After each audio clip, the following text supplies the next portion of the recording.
నమస్తే welcome to our channel. నేను మీ anchor రేవిక. So ప్రస్తుతం మనతో పాటు ఉన్నారు international certified yoga trainer Gautam గారితో మాట్లాడేసి ఈరోజు డయాబెటిక్ వాళ్ళు ఎలాంటి ఆసనాలు చేసుకుంటే వారి ఆరోగ్యం ఇంకా కుదుట పడుతుంది, మెరుగ్గా ఉంటుంది అనేటువంటి ఆసనాల గురించి అడిగి తెలుసుకుందాం. నమస్తే సార్.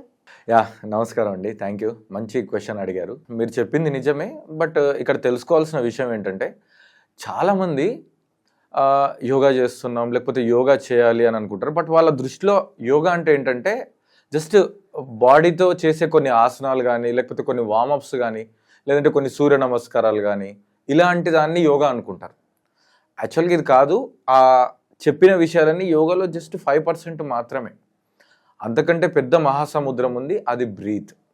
సో మనం ఎప్పుడైతే బ్రీత్ని కూడా మన యోగా ప్రాక్టీస్లో ఇన్కార్పొరేట్ చేస్తామో అప్పుడే మనం 100 మార్క్స్ ఎగ్జామ్ రాసినట్టు. లేదంటే జస్ట్ ఆ 20 మార్క్స్ రాసి నేను పాస్ అవ్వట్లేదు అని అనుకున్నట్టు అయిపోతుంది. అయితే ఇందాక మీరు మంచి క్వశ్చన్ అడిగారు. సార్ మరి అందరూ కూడా కింద కూర్చోలేరు కదా, మరి ఆఫీస్లో ఉన్న వాళ్ళకు కూడా కొంచెం టైం ఉన్న వాళ్ళు ఏదన్నా ఒక యోగా చేసుకోవచ్చా, లేదంటే బ్రీతింగ్ ఎక్సర్సైజ్ చేసుకోవచ్చా అని అడిగారు. లేదంటే మోకాలు నొప్పులు ఉన్న వాళ్ళు కానీ, లేదంటే బ్యాక్ పెయిన్ ఉన్న వాళ్ళు కానీ, వీళ్ళందరూ కింద కూర్చోలేరు.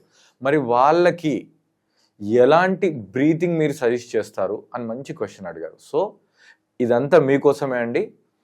ముందు బ్రీతింగ్ అంటే ఎంత ఇంపార్టెంట్ అని మీకు అర్థమైంది. బ్రీతింగ్ ఎక్సర్సైజ్ చేయాలి అనే విషయం మీకు క్లారిటీ వచ్చింది. బట్ బ్రీతింగ్ ఎక్సర్సైజ్ లేదంటే ప్రాణాయామాలకు వెళ్ళే ముందు మీరు నిజంగా కరెక్ట్గా శ్వాస తీసుకుంటున్నారా లేదా తెలుసుకోవాలి. అయ్యో నేను కరెక్ట్ క్వశ్చన్ అడిగాను, నిజంగా మీరు ఇన్హలేషన్ ఎగ్జలేషన్ కరెక్ట్ తీసుకుంటున్నారా లేదా తెలియండి.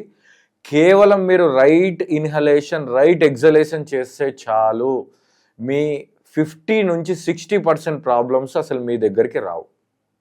ఎందుకు అంటే కేవలం ముక్కు ద్వారా తీసుకొని వదిలే శ్వాస మీ శరీరంలో ఉన్న ప్రతి ఆర్గాన్ని ఎనర్జైజ్ చేస్తుంది. ఆర్గాన్కి స్పెషల్గా ఫుడ్ అవసరం లేదు, ఈ బ్రీతే దానికి ఫుడ్. ఓకే, సో ఈ బ్రీత్ ఈ ఫుడ్ గురించి మనం ముందు ఇంకా డెప్త్గా లోపలికి వెళ్దాం. ఇప్పుడు మరి రైట్ బ్రీతింగ్ అంటే ఏంటి తెలుసుకుందాం.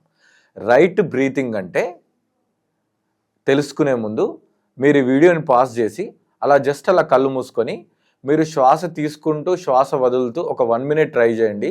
ఆ శ్వాస తీసుకునేటప్పుడు వదిలేటప్పుడు మీ పొట్ట కదలికలు ఏ విధంగా ఉన్నాయో చూసుకోండి.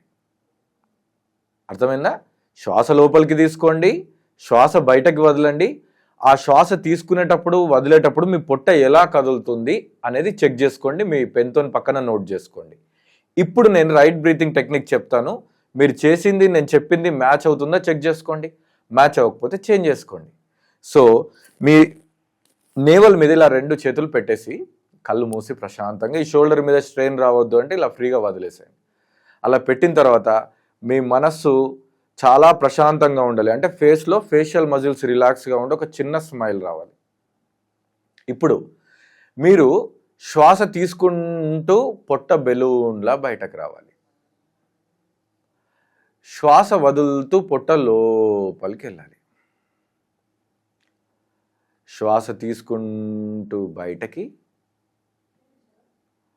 శ్వాస వదులుతూ లోపలికి. ఓకే, సో మీరు శ్వాస తీసుకున్నప్పుడు పొట్ట బయటకి, అంటే తీసుకోవడం అంటే ఫిల్లింగ్. బెలూన్లో ఎయిర్ ఫిల్ చేస్తే ఏమవుతుంది? ఎక్స్పాన్షన్ అవుతుంది. అలాగే దాంట్లో ఎయిర్ తీసేస్తే ఏమవుతుంది? కాంట్రాక్షన్ అయిపోయి చిన్నగా యథాస్థితికి చేరుతుంది. ఇక్కడ కూడా ఈ పొట్టని ఒక బెలూన్తో ఇమాజినేషన్ చేసుకొని దాంట్లో మీ శ్వాస అనేది నిండుతున్నప్పుడు పొట్ట పెద్దగా అవుతుంది. దాంట్లో శ్వాసలో బయటకు వచ్చినప్పుడు పొట్ట లోపలికి వెళ్తుంది. సింపుల్.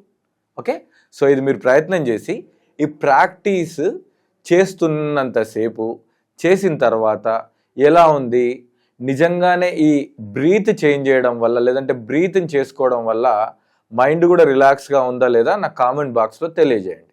Okay, thank you.